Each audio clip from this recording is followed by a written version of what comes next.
Hi, everybody, and welcome to the Cultural Studies podcast. My name is Toby Miller, and my guest today is Laura Garbes. I'm an assistant professor of sociology at the University of Minnesota, Twin Cities. a great school. And behind you, I can see two living pot plants. And I can't take credit for that. That's my wife. She does all the plant care. Oh, Whenever she's out of town, she has a very specific list of things to do. I'm like, okay, 3 sprays. No, 4. Okay, this one is 5, So does she do video surveillance to see exactly how you're treating them? no, but I act as if it is because I'm like, wow, these plants are quite delicate, or I get the sense they are. I have a deep reverence for these plants. Well, they're very nice looking plants, Yeah. and they're nice and tiny. I like that in a plant. Hmm. So, Prof, I have a question that I pose to everybody who's kind enough to come into the podcast, which is what's currently dynamizing, impeding, preoccupying, interesting you? What's going on for the prof? This is the point of the interrogation at this moment. Yes. Okay. So I suppose one of the main things, as you know, I'm at University of Minnesota, in the Twin Cities, and you've no doubt heard about Operation Metro Surge. So you've heard about the ICE occupation in especially most strongly in January and February. So a lot of our lives here collectively have been taking up in resisting this occupation. So it is something that has been really, really defining our day to day for the past few months. It's also something that has been in the aftermath of it, oddly, perhaps not oddly, but dynamizing in the sense that we're very well connected with our neighbors, perhaps. I mean, certainly more so than before for me. I moved here in 2022. So I was not here during the police murder of George Floyd and the aftermath and the collective uprisings after that. But certainly, this was another moment of Minneapolis pride and solidarity in just a united front against ICE occupation and for our neighbors.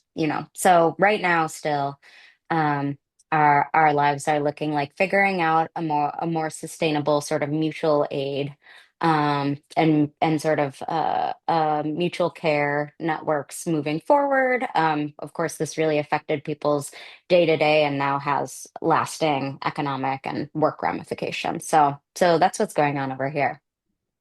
I'll bet. And it got huge international as well, obviously, as national and local attention. I wanted to ask you a complex question about that that's been bothering me. Is any of this to do with two people who were assassinated being white, you think? Um, I do think that. I think that it is no, it absolutely plays into it, right? And actually, so I teach sociology of race and racism, and I'm teaching that this semester, and it's a wild time to be teaching something. So I mean, it's always quite relevant, but I think it's very relevant location-wise right now. And we just went over a unit on white anti-racism and the civil rights movement. And I think there is something to be said about the fact that we live under a system of white dominance. And what ends up happening is there needs to be, unfortunately, there needs to be sort of a united front of white anti-racism in order to get media and international outlets to really care and rise to the level of sustained rage to be able to foment change. So even though this was a movement quite led by a multiracial coalition and very much sort of centered on the experiences of those who are immigrants and those who are racialized. The folks on the front line, the fact that the folks that were murdered by ICE were two young white people was something that fostered international attention in a way that I think would not have received the same amount of attention otherwise. Yeah. That said, of course, the George Floyd murder got huge international attention. Hmm. But a lot of this was still seen, I think, as a black-white issue. Whereas with ICE, it almost seems as though it's a fascism versus democracy issue in the way it's been constructed in the bourgeois media. And I wonder if that's because they were white, you know? But Yeah, I absolutely think that could be. I think it's this, and it is also the idea of it being a resistance to this particular administration, the Trump administration. Like right, this is at the hands of Trump, and yeah, so it really fits in well with national level protests of, say, the No Kings movement, which is, mass mobilization on that front. So it ceases to look like black white or immigrant white settler type of binary, and starts looking like, okay, administration and everybody against the yeah. administration.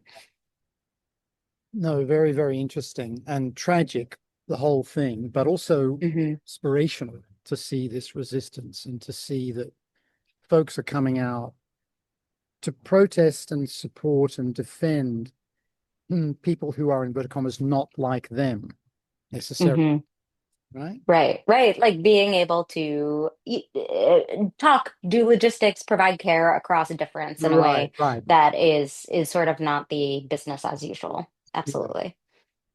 Hmm. So there is tragedy and hope. Is that fair to say? Hmm.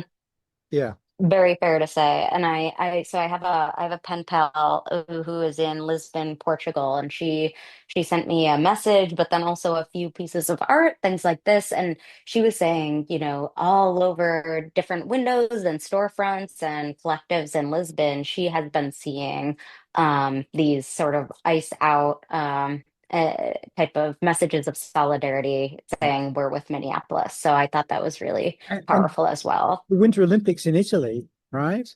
Mhm. Still protests. Now, you've brought a smile to my face in all this, not only because of the hopeful nature of that, but because you used a word that you must be the youngest person in the world to have deployed, pen pal. I'm so excited to hear this word, which was a Yeah. big word when I was a teenager. So does this mean in your case someone you've never met? So it's somebody that I met at a conference in Wales actually last year, and so we've just been corresponding back and forth occasionally when we can, and very purposefully not doing it email wise, direct message wise, because it's just kind of nice to have this um, analog way of connecting. Wow. Now, next thing, does this mean you actually pick up a pen? It does, and I Whoa. mean it The is pen also pal I is do feel literal. the literal pen. But I do feel quite bad for her because my handwriting is something that feels like a code. You really do have to decipher it. I was talking about this with a prof yesterday because apparently there's a boom in blue books now in the US because Hmm. AI, people are going back to this. Well, of course, this is a terrible burden for examiners because no one knows how to write anymore. I mean, I don't. I never was very good at it. Mm-mm. I was never very good at it. But now I can't understand what I've written at all. I have no clue. So I'm Yeah, I mean, I similarly, yeah, I for my writing intensive course give out journals like these little brown journals at the beginning of the year, and I say we write in these every week. This is our writing intensive, right? Writing is thinking. This is writing as process, right? Um, but it is a challenge, right? There's that extra labor it takes to decipher. on the other hand, at least, I mean, I don't know if you read this article in the New York Times a couple of months ago about these students at the U of I, Illinois, who all use hundreds of them in a class, all use Chat GPT to write their essays. So the professors got really mad at them and said, this is no good. And then they all use Chat GPT to pen apologies. Well, I have seen that going it around too. was, it It's is like, wow. wonderful, absolutely wonderful. Now, Prof, given that you have this nostalgic technology thing, I've Yeah, got I guess so. It's a theme you in my life. you do. I've got to ask you about radio. Hmm. And I'm in the global south. I don't get to read academic books. They're just not available pretty much, right? So I haven't read your book. I apologize. Hmm. But I've That's okay. read some of your fantastic pieces in the bourgeois media or in journals that are available to those of us. working here, right? Yeah, So would you mind giving all of us the scoop on listeners like who, exclusion and resistance in the public radio industry? And in this context, maybe you could explain what NPR is, what the CPB is for listeners outside the United States, and also how NPR is completely different from lots of nationally networked radio systems that are very centralized. So would you mind doing absolutely. that alongside giving us the scoop on the book? And I'm sure scholars Yes. will rock it. It'll be incredible. I am ready. Let me give you my spiel. Well, I'll start out by setting the stage for the global audience, right? So the National Public Radio Network. Thinking about this, we have to think about this as something created via an act of legislation. So in 1967, there's the National Public Broadcasting Act. It creates the Corporation for Public Broadcasting. Now, the Corporation for Public Broadcasting then is the funding arm for National Public Radio and all of its local stations, and PBS and all of its local television stations. So this was created as an act of legislation in order to provide a public media network for the American people, and very much at the tail of the civil. It's like in the mix of the civil rights movement, very much ambitious, very much drawing on wanting to be pluralistic and to serve underserved publics. So very lofty ambitions.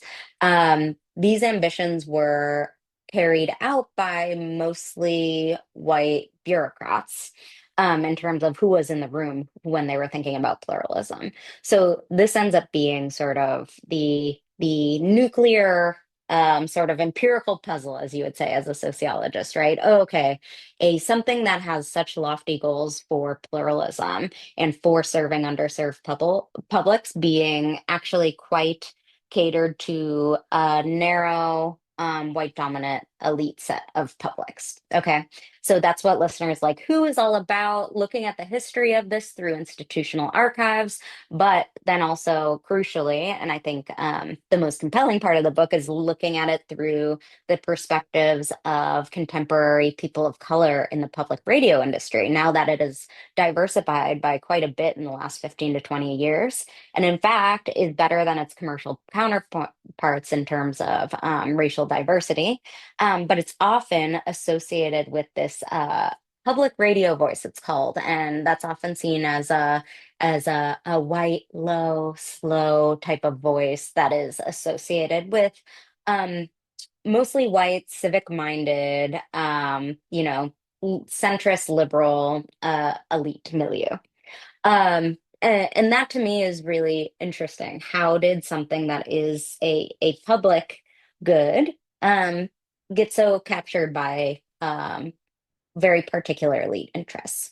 And the reason why I came into this was that there was this person, this communication scholar, Chenjerai Kumanyika, who wrote a think piece actually after trying to produce his first public radio genre piece, talking about how um, the public radio voice was not only white, it sort of jumped into his head when he was trying to produce his first public radio genre radio clip. And then he had something like a combination of Ira Glass and Sarah Koenig in his head.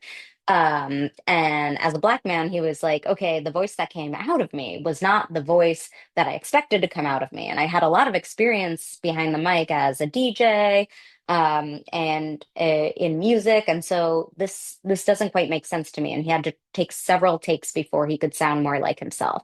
And that disciplining effort and having to undisciplining himself from the public radio voice was really what led me to say, okay, there's something here. I have to dig into it. And that ended up in me sort of digging deeper and deeper and deeper into the history. Could I jump in there for a second, Prof, to toss a couple of things out by way of additional contextualization for you to agree with or not? Because I've got to have my Mhm. mansplaining moment, right? Of course. Yeah. Or hell will break loose. The quick thing about context, and again, please correct me if I'm wrong. Part of this is also about the Ford Foundation and a whole set of Mhm. cultural policy initiatives that are part of the Great Society under Johnson, LBJ, and reaction to Black rebellion in the cities of the United States in the mid 60s, in Detroit, in LA, and so on. And the notion that there could be a means of pacifying people. So Sesame Street becomes an outcrop of that on television, for example. And all these other initiatives are formally, yes, statutory, but they're often impelled by the wealthy white third sector. I think that's true. Mhm. Yeah, have I got that right? Would that? I would say I haven't dug into as much as that particular through line, but that does sound right. And then a thing on language, just before I stop my mansplaining. For people outside the United States, but who are maybe interested in linguistics, the kind of voice that the prof's talking about is what linguists call Ohio English, although actually they're stopping using that term because the southern twang is moving northwards in the United States. And so Ohioans don't sound like that anymore.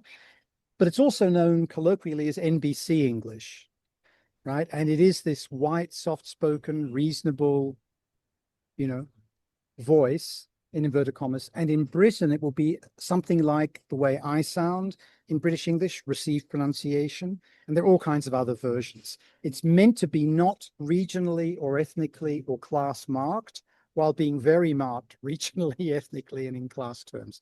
So, cut mansplaining.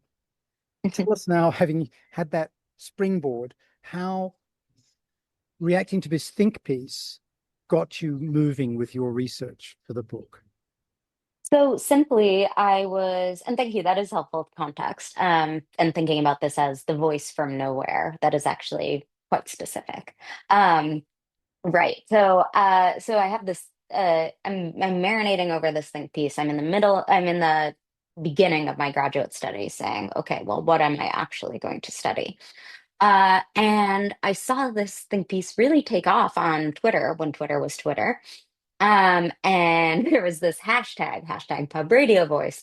A lot of people of color having things to say about this.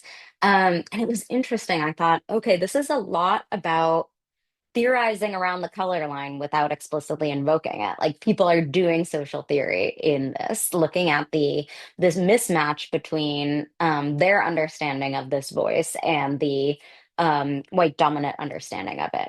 And so I thought to myself, "Ooh, I want to ask people what they're thinking, and I wonder if anybody will talk to me."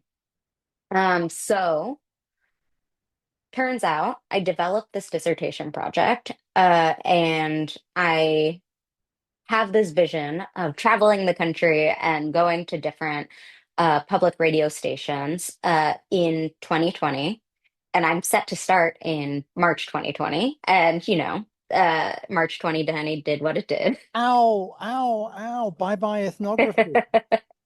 Exactly. So there was a pivot, right? So there's a pivot, and you think to yourself, what am I going to do now? I mean, luckily, journalists always also were pivoting, and they were pivoting to Zoom. Zoom was quite new to me, and I thought, oh, remember Skype, right? Skype used to be the modal way that I did any video call, but now Zoom, folks were willing to hop on a Zoom with me, and folks were also willing to talk for longer and perhaps more candidly about their employer because they were talking from the comfort of their homes. So in some ways, I'm sad to have had to say goodbye to the ethnography, but it really offered a lot by way of long, meandering conversations, and also a lot about reflections in real time about how their organizations were reacting first to COVID, to the lockdowns, to anti-Asian sentiment in the wake of COVID-19, and then to the police murder of George Floyd and the broader racial reckoning in journalism. So it was a really unique time to be doing an interview project in a white institutional space. So thinking about it from I really started initial interviews in January 2020, and I continued that effort until mid 2021. I was much more productive than you during the first two waves of COVID because I had resisted Netflix and Amazon Prime. Yes. And I just thought, oh, fuck it. So I just watched a million series, like the robot in Zoom who says recording in progress. I just sat Yeah. there for 2 years in Mexico City waiting for the vaccine to come. Well, actually, it was like a year or something, but it was Right. wonderful. So, What was the best series? oh God, well, they've molded, I mean, they've become one. God, that's a Yeah. really good question. I mean, I really like The Lincoln Lawyer, but I can't even remember if it was already on then. Right. I mean, that's how mixed up I am. All I know is that I had this complete contempt for the whole idea of Netflix. No, I'm not doing. I Everybody know. else was talking about, no, I'm not doing, I'm not doing, I'm not doing that. And then I just thought, I'm stuck here with a very big television living on my own. Hmm. It's hard to resist. It was impossible to resist. But in all seriousness, this is a wonderful story. And it's particularly interesting because these folks you were talking to have, in inverted commas, good faces for radio, as the saying goes. Hmm. That's also changed because increasingly people watch radio, Hmm. right? So Well, actually, people watch podcasts, right?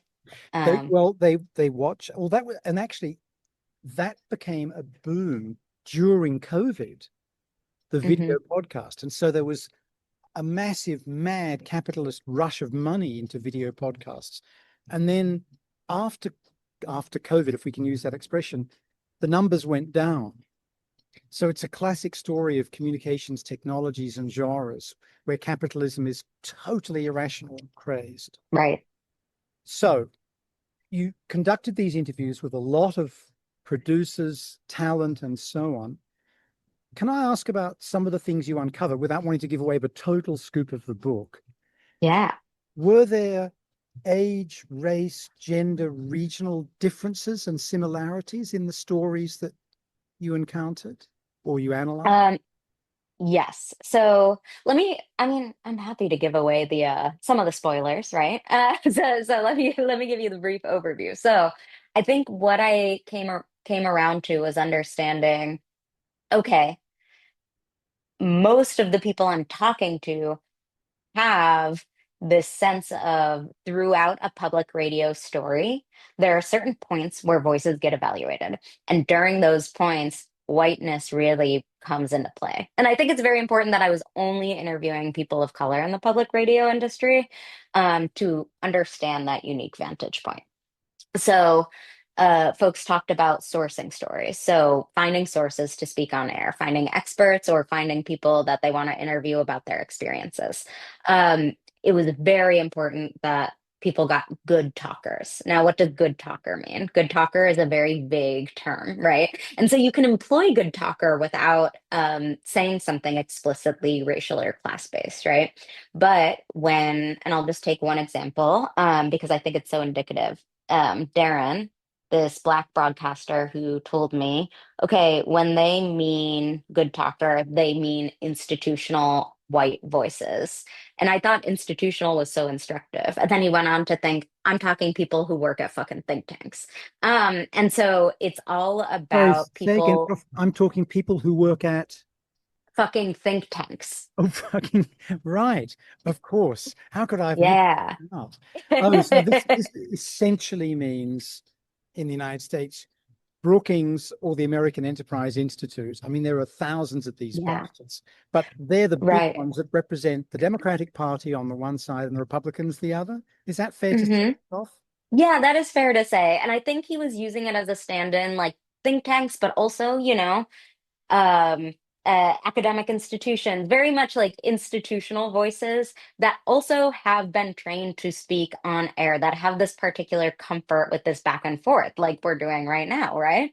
That have this ability to just plug and play, go. And then, have little need for editing, little need for coaching and training, all of this stuff. That's a great talker. Not only that, but somebody that, oh, the listeners can relate to. And so this is the next question. Listeners, that's quite vague. Listeners like who? Okay, so when you're thinking about the listeners, you're thinking about actually, as a matter of fact, the donors to the public radio system. And so this is another key contextual part for our global listeners that public media in the United States is something that has always been underfunded. It has never been funded to the level of, like, say, the BBC. It's always needed listener support to survive. It's needed corporate underwriters. It's needed philanthropic endeavors, and that got worse over time. It got worse in the 80s. Um, and so it sort of transformed into needing to think about how to survive, needing to turn to marketing experts who looked at the listener data and said, wow, okay, there's a few different constituencies that are listening, but there's one group that's listening in a really hardcore way, and these folks are well educated and civically minded, was the listener profile. And if we could make sure that these folks keep on listening and also end up donating, um, we have a sustainable financial model for the future. They had to think about this because the government was not funding public media nearly enough as it should have been. And it really got us into uh, a conundrum, right? Because then you end up becoming really reliant on these public radio donors who are predominantly white, um, upper middle class. I have the sort of audience research guide, one of them in my book, and I think part of it is saying things like, "Oh, more X% more likely to have."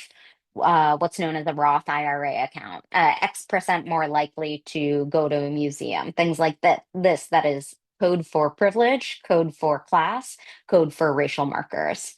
And so when you end up conflating the listenership to the donor base, then you naturally are thinking, when you're sourcing stories and when you're voicing stories, oh, something our listeners will relate to, something our listeners will understand. You're thinking about these particular donors. And of course, there are also corporate underwriters that Hmm. want that kind of listener. Prof, one of the reasons that I started this podcast in 2010 Hmm. was because I was frustrated by NPR, but not at the level of this sort of live interview you're discussing. I was NPR's go-to guy for years on the Queen's corgis. There was no one else you could talk to except for me. Yeah. I'd never met them. The only time I'd ever encountered those little rabbit dogs, they'd bitten me, but didn't matter because of my accent and my background. Obviously, I was the go-to guy. And I would Hmm. listen to these inane interviews when they appeared, massively produced, excellent editing, high values. Hmm. Same with the other stories, all of which lasted a minute and a half and told you basically nothing. So I Yeah. actually got frustrated with the fact that these resources were being poured into oversimplification. Now, admittedly, Hmm. in the case of the Queen's corgis, shouldn't have been there at all. Right. The story should have been about Biscuit, your dog, right? Exactly. Much more Exactly. interesting. Who cares about the Queen's corgis? They're dead, she's dead. Biscuit's alive and is there Now with that's a story. Yeah. that's the story. But in all seriousness, I got frustrated by that. But the regional federal nature of these things meant that when I was actually listening to a local station, which normally meant a community college or a research one university, there would be bum, blip, blue, long interviews. It was more interesting to me, lower quality in inverted commas, but more dynamic. I guess also, however, leading even further to this institutional voice of which you've spoken, in terms of faculty being the people you would talk to if you were running a public radio station affiliated with a university in a college town.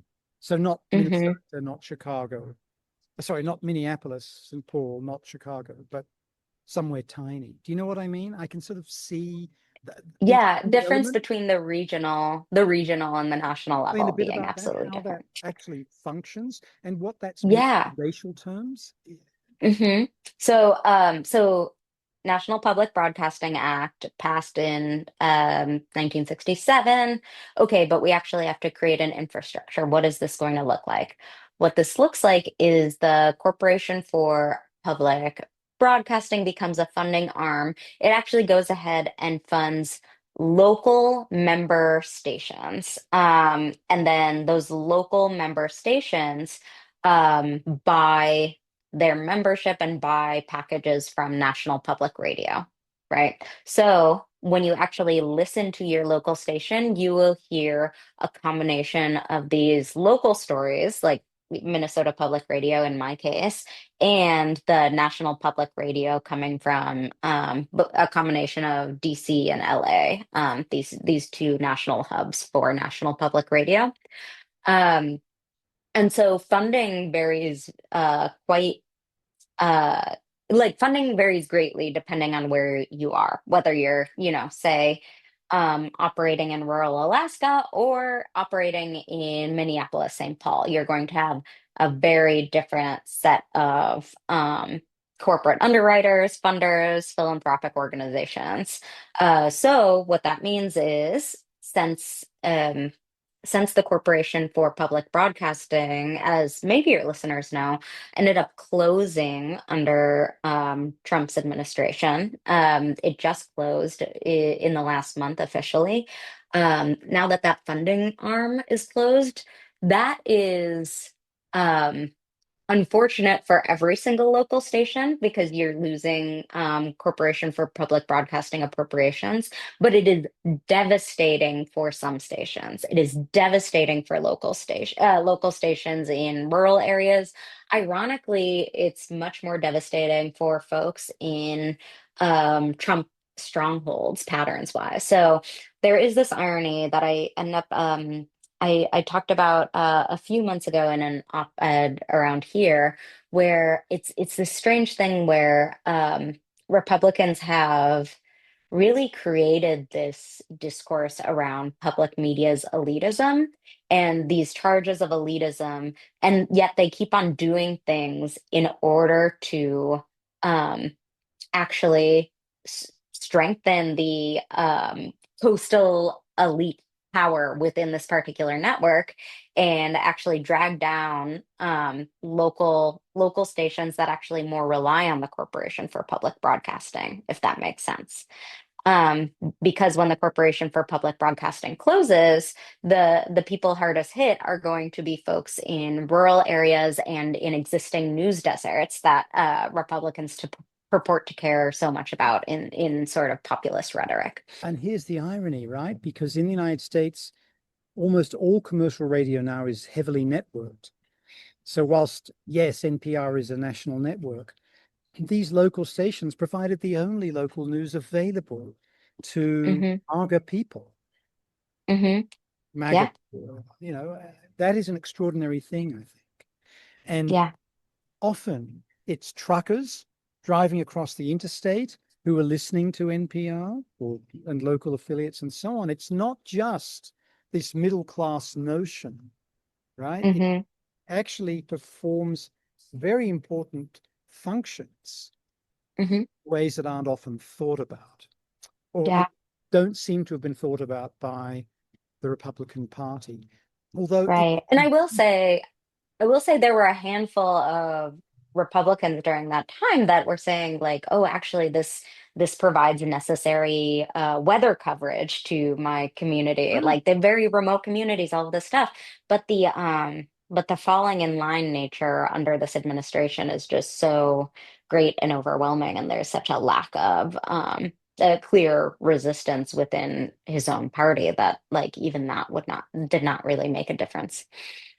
No, and of course, abolishing things like the National Endowment for the Arts, the National Endowment for the Humanities, the Corporation for Public Broadcasting have been on the Republican agenda for a very long time. But in the Hmm. past, they didn't make it through the legislative thicket because A, they actually cost almost nothing by Right. contrast with, say, the Farm Bill Hmm. or the military.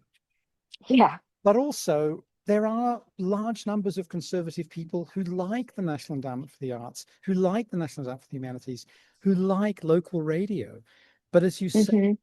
the incredible democratic centralism, the Leninism of the Trump project, or sorry, the Stephen Miller project, since you know, we all know he's really the president, right? Hmm. Everybody understands that. The incredible democratic centralism, the Leninism of this project means that there are punishments meted out automatically to anyone who doesn't toe the line. And so these heavily ideological cuts, destruction, decisions to destroy things get through in ways they couldn't, even under people like Newt Gingrich or George W. Bush as president, right? I mean, it's Yeah. massive. Is a change, is that fair to say, Prof? Yeah. I think that's absolutely true. And I think there is a thing where so you know who is fantastic, and you should definitely check out his work, Jason Leviglio. And he talks a lot about these cycles of crisis that plagued national public radio for the longest time, where Republicans would threaten to take away funding, right? There would be this looming threat, and then Democrats would say, "Oh no, no, no, this is only a drop in the bucket type of thing. Like we don't receive that much funding altogether from the government. Like don't worry too much about it." And then public radio would then turn to its donors and say, "See, we need you more than ever." And then it would reinforce this privileged dependence on these donors, right? And it sort of kind of worked in this circular function that it would just sort of keep it as status quo, business as usual. And at no point would anybody say, actually, we not only don't use that many taxpayer funds, we actually should fight for more of it, right? Like there should be a full-throated endorsement to publicly fund public media, right? Instead of saying like, oh, it's actually only a drop in the bucket. Look, compared to any other developed nation, we pay pennies per year, instead of the proper amount for public communication. So what's really interesting about this time is now that the CPB is totally abolished, it comes time to think about what comes next. And does what comes next, like a more full-throated endorsement under hopefully a future, another administration, to be able to say, instead of operating on the defensive and saying, like, no, no, no, don't take more. And like, okay, here's our donors, please, please come in, donors, and help us out here. What if it looked like us all lobbying together to have a more robustly funded public good? So this is in 3 years' time when AOC wins the presidential election. Right? I got that right. Inevitably. Yeah, Yeah, that's right. she's on track, right? Right. Yeah, Americans love women. Americans love female candidates. Oh, Don't worry yeah, about it. absolutely. So,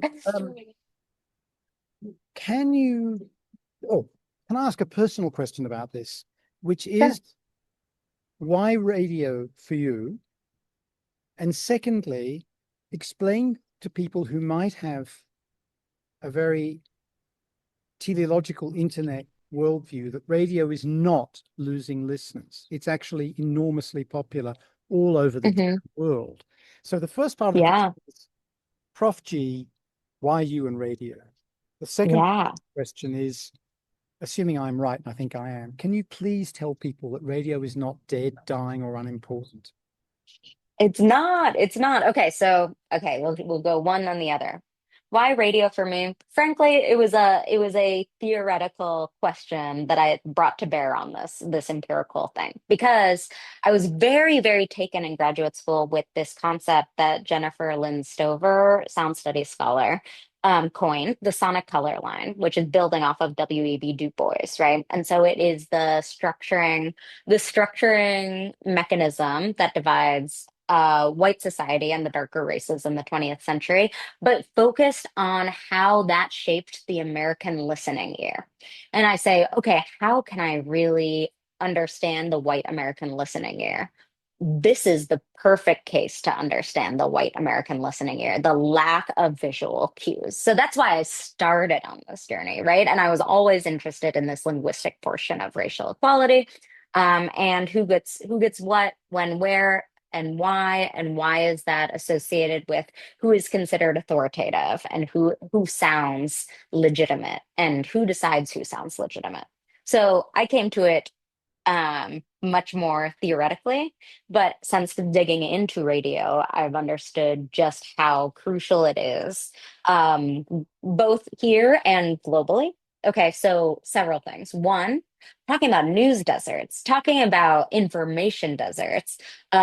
Radio is a low cost, very much a low cost force that reaches people that don't necessarily have reliable broadband. You have to think globally in this, and you also have to think about rural and more remote areas and places that rely on this for essential in real time information, not, oh, it will get to them eventually type of thing, right? So you have to like decenter the notion that everybody has stable access to internet. So that's thing number one. Number two is that radio is sort of the jumping off point for this podcasting renaissance and this audio media. So much of what we think of as new and inventive and this and that, I'm realizing like, oh, it's really very important to understand the history of radio so as not to just assume that we are operating off of this blank slate for any type of podcasting, for any type of audio media, even digitally.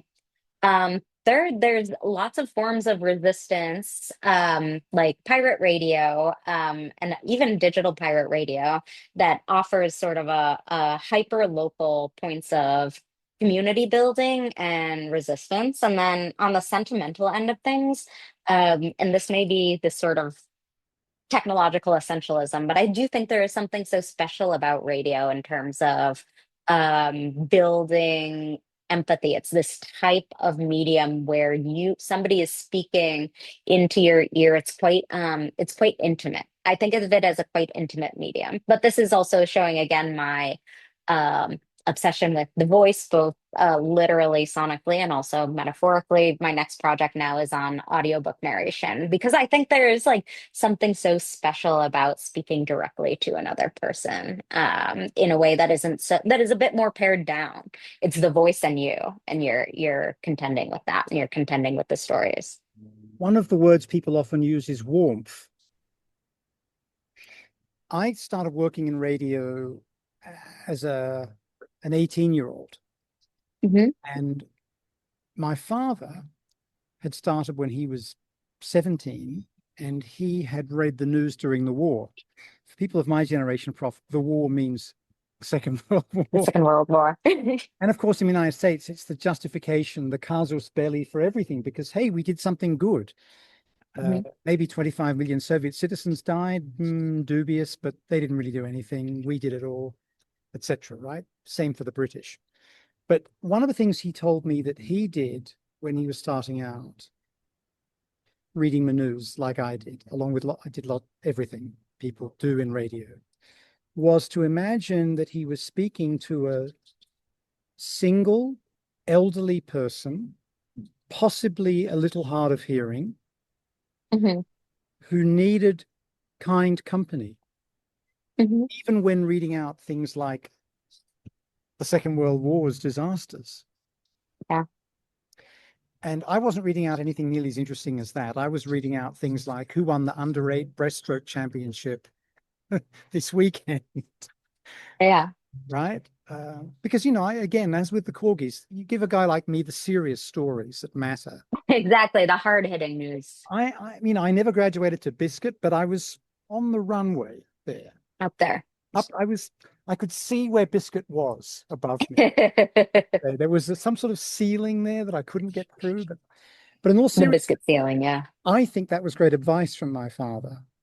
There is this elderly person who lives alone, maybe can't hear that well, and is perhaps Hmm. lonely.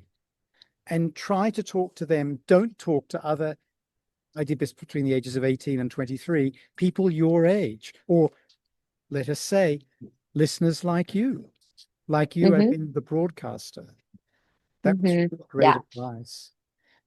Whether I did it or not is another matter, but that's what I tried to do. Now, this audiobook part is really interesting, very, very popular, and has been popular forever with people who are visually disabled, for Hmm. example, right? Yeah. So far, and I guess it's early in your research trajectory, are you seeing some of the same race voice trajectories that you encounter Um, with NPR? a bit different. I mean, I'm still wrapping my head around it, but it's such a di diffuse industry by comparison to, there you don't have workplace dynamics in those same ways. So I think that's quite interesting, right? Especially now, post 2020, everybody has an at-home studio, or at least you say you have an at-home studio, and then you put a blanket over your head and you're like, good, I'm good to go.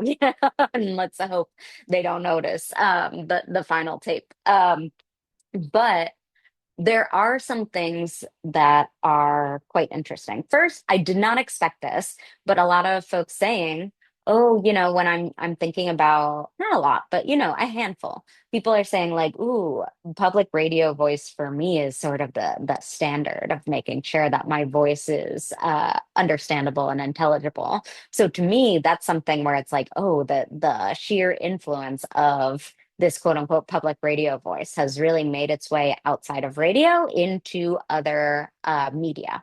So that's one thing.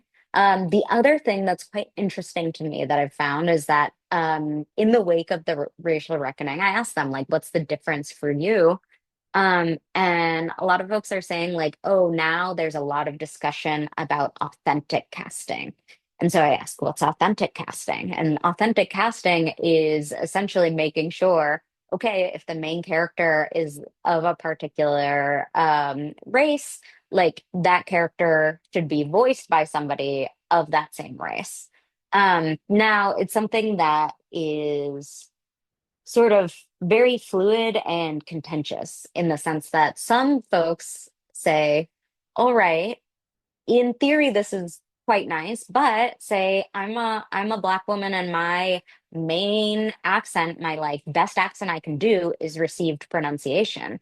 However, I'm actually only getting stories about like this Jamaican woman in this context, da da da. And I don't have any training in that, whereas I actually know my South Asian friend has a ton of training in that. And so it's a much stickier question because you get into the question of fiction and you also get into these two intersecting fields of Hollywood and publishing. So there's a lot to unpack there and a lot to unpack in terms of what voices are okay and what voices you can try to authentically represent in this time versus what's not okay. And so a lot of folks talking about, okay, region specific versus race specific, but what about racialized region, right? So it kind of has sort of scrambled my head a bit in a way that is really productive. Now, Prof, I have one more question for you. And Hmm. once you've answered that, I'd like to give you the opportunity to add anything you wish. And that could take the form Hmm. of something entirely new or something that touches on terrain we've partially covered, where you want to say something more. Does that make sense as a means of bringing things to a close? Absolutely. So we've talked a wee bit about class. We haven't really talked about gender, apart from my powerful mansplaining contributions that have been to all listeners. Yes. Where does gender come into this picture of mostly race and class that you've described? So gender is a huge part of the story. And also, it was a really surprising part of the story for me, because until I looked at the history of public media, I did not know that in the 1970s, the voice of public radio that emerged was the voice of the founding mothers of public radio. So Susan Stamberg and Linda Wertheimer and Cokie Roberts, they define the voice of the network. So as it went from what is this going to sound like to, oh, okay, we have a sense of what this is all about. It was the voice of white women as the voice of authority. And it was remarkably path breaking in that way, right? You think about Edward Murrow, you think of other stentorian, like heavy broadcast voices booming out, right? And public radio offered something different. Um, so this is a story about gender as well.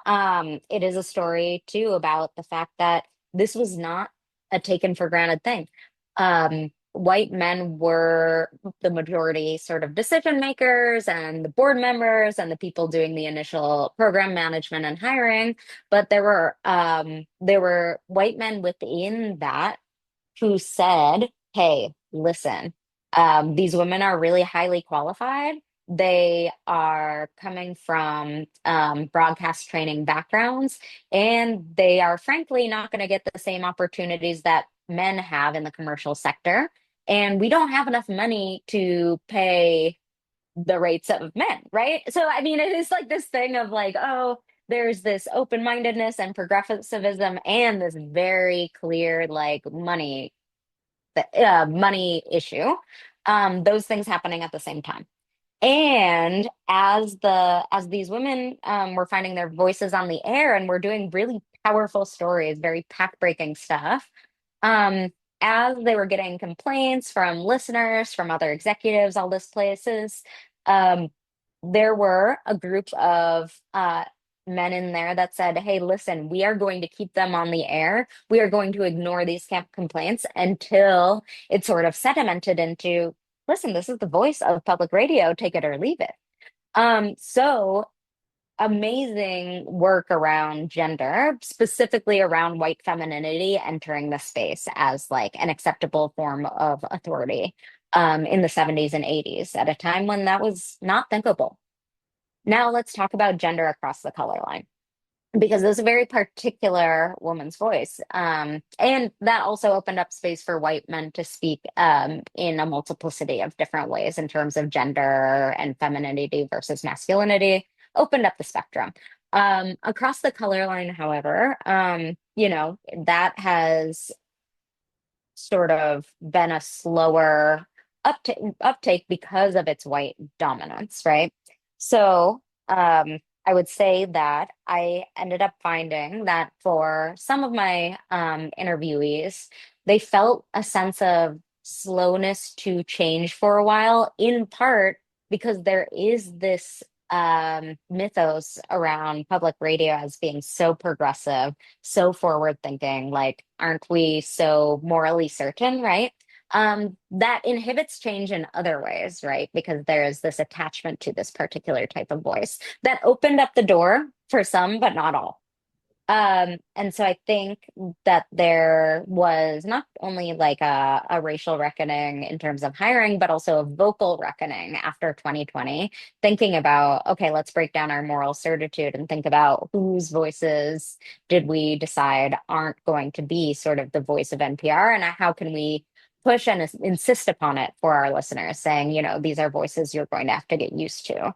That said, the other main thing around gender is, who gets comments? Women, far more than men across race. And the male co-hosts for a show will always say that, like, oh no, I get shit for my voice, but it's always 10 times worse for my female co-host, no matter what. So that's always happening. I I read a story recently on Television Story about um, a male co-host of a network news show in Australia with a female co-host. And as an experiment, he wore the same suit every night for a year. No critical comments. If her dress didn't change every day, a barrage of critique, a lot of it from other women, Hmm. actually, Yeah, but also from men. And there he was. Finally, he said, I think you should all know I've worn the same tie and the same jacket and the same trousers for a year. So yeah. these double standards are extraordinary, as you say. Now, the three women you mentioned, I didn't know they went back to the 70s. Hmm. They were certainly the most memorable voices on NPR when I started listening to it regularly. Hmm. And part of that I always thought was that they had reasonably deep voices as women. And if Hmm. you had a high voice as a woman, it always seemed to me you had less chance because there's also a bias about that. Hmm. I You know, think that's absolutely true. preferably a male baritone for absolute seriousness, or at best a lowish tenor, for example. Hmm. So Michael Jordan would be ideal because Right. he sounds as though he knows what he's saying just because of what his voice register is. Do you know what I mean? But for Yeah, women, a absolutely. really big, big question, it seems to me, Hmm. in terms of Yeah. aesthetic. Right, right. The sonic aesthetic being something where it's a woman's voice and also it's not too much of Right. a woman's voice. It doesn't hit on shrillness, so Right. to speak. But for me, Ira Glass does hit on shrillness. I can't stand his Hmm. voice. What he says is interesting. And he does talk too quickly for me. And your point Hmm. is about talking very slowly Yeah. is the NPR style, but not with him. Hmm.